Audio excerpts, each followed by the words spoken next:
Guys, आज की energy में आपको पता है ऑलरेडी कि मैं 12 ज़ोडिएक्स को डिवाइड करती हूँ, राइट। एंड इन 12 ज़ोडिएक्स के हिसाब से मैं आपको आज एक वन लाइनर मैसेज दूंगी कि ताकि easy to absorb, easy to understand and let's begin. How to express your love for an Aries. अगर आपकी ज़िंदगी में एरीज़ है जिससे आपकी शादी होने वाली है या जिससे आपकी ऑलरेडी शादी हुई हुई है या मंगनी हुई हुई है और एनीथिंग, कभी कभी let them win an argument. काफ़ी दफ़ा एरीज़ जो है वो इतने ट्रिगर हैप्पी लोग होते हैं, बहुत ही जल्दी खुश भी हो जाते हैं, बहुत ही जल्दी गुस्सा भी चढ़ जाता है। कभी कभी उनको एक आर्ग्यूमेंट जीतने दें। This is quite honestly the way you can let them know that you love them, right. फिर हम आ जाते हैं टॉरस की तरफ। टॉरस को आप कैसे दिखाएंगे कि आप उनसे प्यार करते हैं? Shower them with compliments, give them gifts, buy them food, right, and let them cuddle with their pets, let them cuddle with your pets if you are a pet lover as well. Taurus को हर चीज़ feel करनी होती है, दिल में feel करनी होती है, जज्बात बहुत ज़्यादा फील करते हैं। तो let Taurians actually get those hugs and get that love from you, right? फिर हम आ जाते हैं जेमिनाइज की तरफ। जेमिनाइज को आप कैसे बता सकते हैं कि आई लव यू और आई want to or I'm interested in you? आप उनको एक्चुअली काफ़ी दफ़ा लेट देम नो कि यू अंडरस्टैंड देम। जेमिनाइज़ के आइडियाज़ ना बहुत इधर उधर होते हैं, वो बहुत डिफरेंट तरीके से बात करते हैं, डिफरेंट चीज़ों में इंटरेस्टेड होते हैं। अगर आप उनको एक्चुअली ये शो करें ना कि I am listening to you, I know what you saying, I understand you, you let them express themselves, they will love you for it. फिर हम आ जाते हैं कैंसर्स की तरफ। कैंसर्स आपसे एक सच्ची लॉयल्टी चाहते हैं। कैंसर्स को अगर आप ये बताना चाहते हैं कि you really love them, you show them your loyal to them, you show them कि यार अगर तुम्हारे पीठ पीछे भी कोई कुछ बोलेगा मैं फिर भी तुम्हारे साथ खड़ा हूँ, या मैं फिर भी तुम्हारे साथ खड़ी हूँ, मैं फिर भी तुम्हारा साथ लूँगी। And I think this is one of the most important things, क्योंकि कैंसर आपके लिए यही करेगा, राइट। फिर हम आ जाते हैं लियोस की तरफ। लियोस को तो भाई they want to know that you love them and be passionate towards them.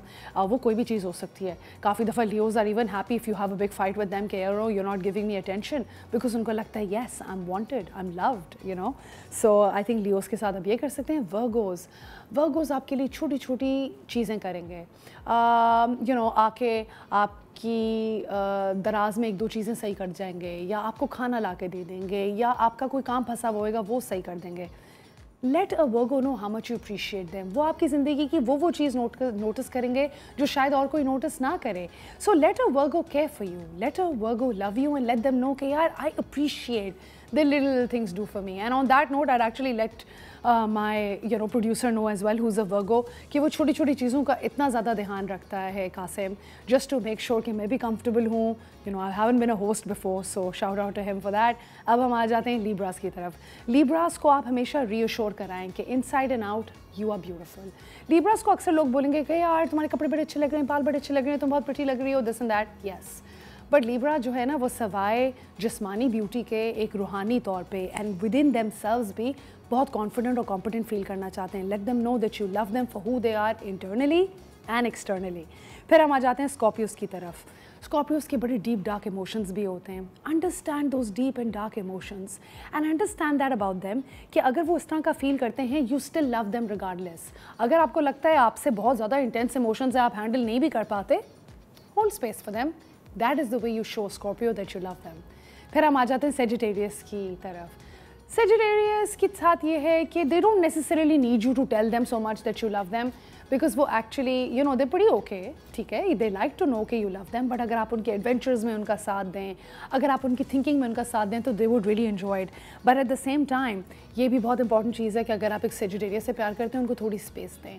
वो हर वक्त आपकी फ़िक्र नहीं कर सकते, घर की, बच्चों की, रोज़मर्रा की ज़िंदगी की फ़िक्र नहीं कर सकते। वो बड़े एक्सपेंसिव दिमाग के लोग होते हैं, उनको थोड़ी स्पेस खुद भी चाहिए होती है अपने आप को मैनेज करने के लिए। फिर हम आ जाते हैं कैप्रिकॉर्न्स की तरफ। कैप्रिकॉर्न को आप किस तरह बताते हैं that you love them? Respect them, no matter what, always show your respect to a Capricorn, right. अगर आप कैप्रिकॉर्न को इज्जत देंगे, कैप्रिकॉर्न आपको बहुत इज्जत देगा। तो I think that's the way. Aquarius, Aquarius के साथ ये है कि काफ़ी दफ़ा वो अपनी फीलिंग्स इतनी एक्सप्रेस नहीं कर पाते, आपको बता नहीं पाते how much they love you और how much they care for you. But अगर वो आपके साथ कभी एफर्ट करें ना और अगर आपको बोलें कि no I thought of you, I did this for you, appreciate करें। बिकॉज एक एक्वेरियस के लिए ये बोलना भी बहुत बड़ी बात है कि यार मैं कल तुम्हारे बारे में सोच रहा था तो मैंने ये उठा लिया। You don't know what a big deal it is for an Aquarius. Let them know you appreciate the little thoughts they put for you. फिर हम आ जाते हैं आखिरी ज़ोडियाक की तरफ जो कि है पाइसेस। पाइसेस के साथ ये है कि कभी अगर आपने किसी पाइसेस को अपनी ज़िंदगी में अंडर वैल्यू फील करा दिया तो आप समझें कि you know that will really hurt them a lot. And you know my mother is a Pisces, and although हम लव रिलेशनशिप्स की बात कर रहे हैं, एक पाइसिस कभी भी अंडर वैल्यूड नहीं फील करना चाहता। एक पाइसिस को हमेशा लगता है कि वो बहुत क्रिएटिविटी लेकर आते हैं, वो बहुत इमेजिनेशन लेकर आते हैं, और वो आपकी ज़िंदगी में बहुत एक्साइटमेंट, कलर्स और ये सारी चीज़ें लेकर आते हैं। Let them feel that way, let them be your muse, that is how they want to feel, right. और ये थे हमारे 12 zodiacs. And you know guys, मैं हमेशा बोलती हूँ, मैं वापस बोलूँगी, ये सिर्फ एक रफ़ आइडिया होता है एज़ टू यू नो कि आप किस तरीके से प्यार का इजहार कर सकते हैं डिफरेंट लोगों से, आप किस तरीके से उनको अंडरस्टैंड कर सकते हैं। मैं अगर ये बोलती हूँ, मैं इसलिए नहीं बोलती कि बस जो मैं बोल रही हूँ वो सच है। किसी भी किस्म की गाइडेंस आपको बहुत हेल्प कर सकती है यू नो अपने इर्द गिर्द लोगों को समझने में। एंड अगर आप लोगों को बेहतर समझेंगे, आप बेहतर प्यार करेंगे, आप भी खुश रहेंगे, वो भी खुश रहेंगे। What am I here for? It is a Tuesday and we are doing an entire special week of bridal, you know, episodes. Bridal episodes में by the way हम लोग सिर्फ bridal looks discuss नहीं कर रहे, we're discussing how it is कि आप अपना relationship बेहतर कर सकते हैं। Before marriage क्या prerequisites होते हैं, after marriage क्या होता है, how is it that you can get along well and understand your husband better or your husband to be, and how is it कि you can hold space for the family as well। and एक लड़की के लिए भी इतना adjusting phase होता है, you know, there's more to her life than just thinking कि उसको खूबसूरत लगना है या pretty अच्छे कपड़े पहनने हैं या you know क्या मेन्यू होगा शादी पे। उसकी पूरी एक लाइफ चेंज हो रही होती है और वो एक नए घर में जाके एडजस्ट कर रही होती है। एंड आई थिंक ये you know हमारे माशरे में काफ़ी हम ईजिली एक्सेप्ट करते हैं, बट ये इतना बड़ा एडजस्टिंग फेज़ होता है। And I think we've all been there, and all the women who are watching as well can also understand कि किसी और के घर जाके इस तरह फैमिली शुरू करना, नए तरीके से रिलेशनशिप स्टार्ट करना, ट्रस्ट बिल्ड करना, फैमिली के साथ एक्सेप्टेबिलिटी लाना can really take a toll on a woman. And in times like these, अगर आपका पार्टनर आपके साथ अंडरस्टैंडिंग है और अगर एक ब्यूटीफुल रिलेशनशिप आप शेयर करते हैं in terms of the kind of communication you share with that partner, I just think it makes the journey all the more interesting. So which is the reason why मैं आज अपने show पे आपको introduce कराना चाहूँगी with two really amazing people. And what's interesting is कि ये हमारे दोनों जो गेस्ट्स हैं, they're not just a married couple. Actually, Tashfeen Ansari is a relationship counselor, right? And Anzila Abbasi is an actress, model and a singer. और अभी हम इनके dynamics देखेंगे, how the relationship starts off and how they make it work. And अब हम चलते हैं अपने segment की तरफ जिसका नाम है Up Close and Personal.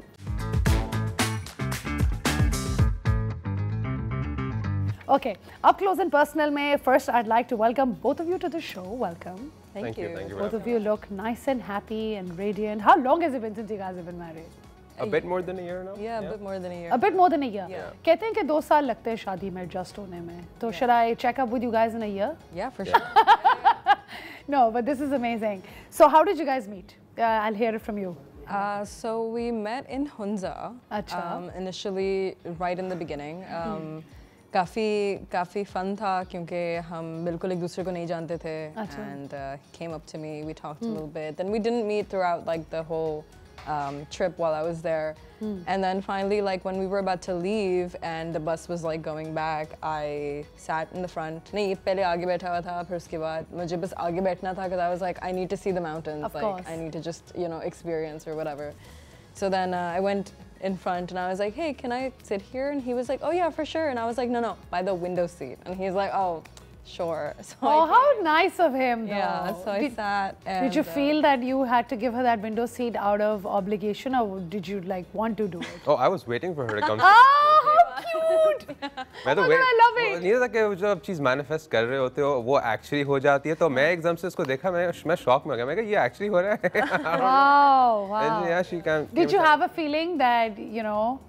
No, I didn't even go to the front seat with the intention of being like, oh, I'm gonna sit next to him. Like Yeah. it was more of like, I need to see the mountains, and I don't care who's sitting. They were next to sitting me. there, okay. But then like when I did go there and when we sat together and stuff, like हमारी जो initial पहले conversation हुई थी वो music के बारे में हुई थी. So I was like, okay, cool. He likes my music because I was the one playing music in the bus. So I was like, okay, he enjoys my music. When I sat आगे, so I was like, oh, do you want to listen to music? And he's like, because van में जो लोग थे, they were playing really bad music. So then I was like, yo, you want to like share a headphone and like listen to some music?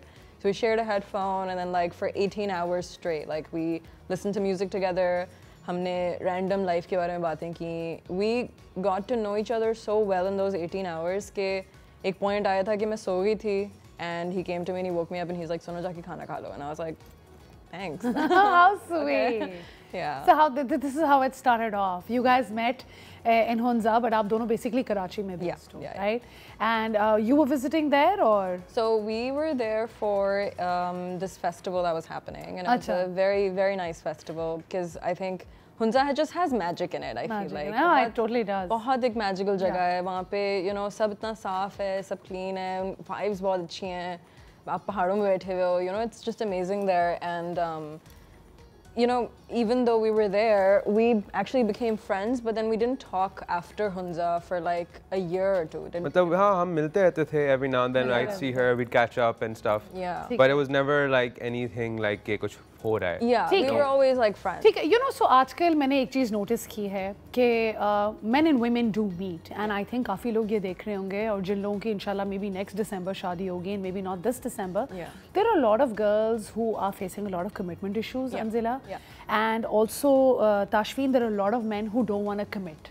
Yeah. Right? तो काफ़ी लोग अभी ऐसे भी होंगे जो शो देख रहे होंगे जिसमें वो अभी भी वो स्ट्रगल फेस के अंदर हैं कि पता नहीं शादी होगी कि नहीं होगी, एंड उसी टाइम में वो उम्मीद छोड़ देते हैं कि if things are gonna work और नॉट. तो आप लोगों के साथ कभी इस तरह का कुछ हुआ कि फैमिली नहीं मान रही या you know कोई और रिजर्वेशंस थे? तो हाउ इज़ इट कि नए कपल्स जिनकी मंगनी हुई भी हो या मंगनी करना चाह रहे हो, तो उनके लिए कोई एडवाइस है आप लोगों के लिए जो अपना रिश्ता इसी तरह बनाना चाह रहे हैं? How would you kind of guide the girl and the guy? And I mean, by the way, Tashfeen, with you it's double the pressure because आप as a relationship counselor भी बोलोगे और आप as a लड़का भी बोलोगे, जो हमारी सोसाइटी के एक टिपिकल men होते हैं. उनके कमिटमेंट इश्यूज होते हैं, वो लड़की को काफ़ी दफ़ा नहीं कमिटमेंट दे पाते या जो भी रिजर्वेशंस होते हैं, तो हम इससे कैसे डील करते हैं? Yeah. Tell me, I think Tashfeen can go first. Yeah. Yeah. Sure. यार okay, एक बहुत हमारा ही मैं हर वक्त एग्जांपल इसलिए लेता हूँ because I feel like it's not like it's the only way. Yeah. लेकिन जब हम एक दूसरे से मिले थे ना, Yeah. हमारी कोई इंटेंशन नहीं थी Yeah. कि you know मुझे इससे शादी करनी है या wanna date her. हम genuinely दोस्त की तरह मिले थे. Yeah. और 2 साल हम सिर्फ दोस्त ही were like और just like हमारे दिमाग में वो सोच आ भी नहीं रही थी इतनी ज़्यादा कि कुछ और Like है. we liked each other, but हमने कभी ये नहीं सोचा था कि ओ मुझे इस इंसान से शादी करनी है. Like Yeah. for a very long time, because we were friends, right? तो जब Yeah. आप दोस्त होते हो, आप अपने दोस्त को अपने उस इंसान को आप एक बहुत bias से लेते हो, because you're like, oh yeah, this is just my friend, right? Yeah. Like it's not gonna get that serious. Get that serious. But then later on, like you know, जब चीज़ें serious होना शुरू हो गई थी, तो हमने बैठ के उसके बारे में बात की. Yeah.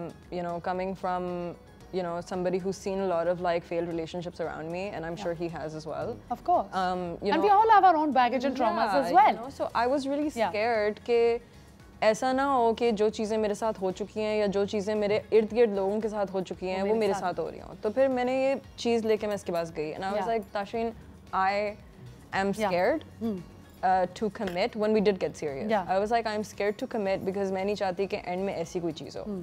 He sat me down. He's like, listen, we're not gonna let that happen. Yeah. And if that does happen, we will catch each other and we're going to tell each other कि That's ये हो रहा है. wonderful. And the And you know, reason- Tashfeen में इतनी maturity थी कि ये आपसे ये बात आके करे. अल्हम्दुलिल्लाह.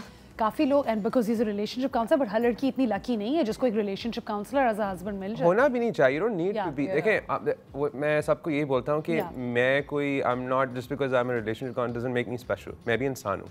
मैंने बस चीज़ें सीखी हुई हैं. Yeah. And I feel like ज़्यादा लोग understand नहीं करते कि relationship के अंदर भी आपको relationship skills सीखने लाजमी हैं. बिल्कुल. अगर आप नहीं सीखते तो आपका relationship फिर success नहीं होगा. And वही वाली बात जो ये just picking up what she said is जो commitment issues आते हैं Yeah. और जो लड़कियां भी डर रही होती हैं, the only Yeah. reason that's happening is because आप एक तो अपने आप से ऑनेस्ट नहीं होते Yeah. और एक आप दूसरे बंदे से ऑनेस्ट नहीं होते. Yeah. मैंने बिफोर कुछ भी हुआ, I feel like the reason we Yeah. Fell in love इसलिए हुआ था Yeah. बिकॉज हम दोनों एक दूसरे से ऑनेस्ट इतने थे स्टार्ट में इतना कि हम ज़्यादा- दोनों को सब चीज़ एक्चुअली पता चल गई थी. पता चल and that's why it's just And क्योंकि we were friends, Yeah. बहुत आसान हो गया था एक दूसरे से उन चीज़ों के बारे में बात करना Discuss पहले. करना. So such a good point. Let's spin that thought for a minute because we actually have to go for break. And guys, I think Tashfeen and Anzila ने बहुत ही amazing एक बात की है कि आपको without expectations एक relationship शुरू करना चाहिए, openly communicate करना चाहिए, and एक fear या lack based mentality नहीं रखनी चाहिए. And on that note, हम break पे जाएंगे. जब हम वापस आएंगे, we'll see how they started their journey and how they can help guide other couples who are about to get married this month.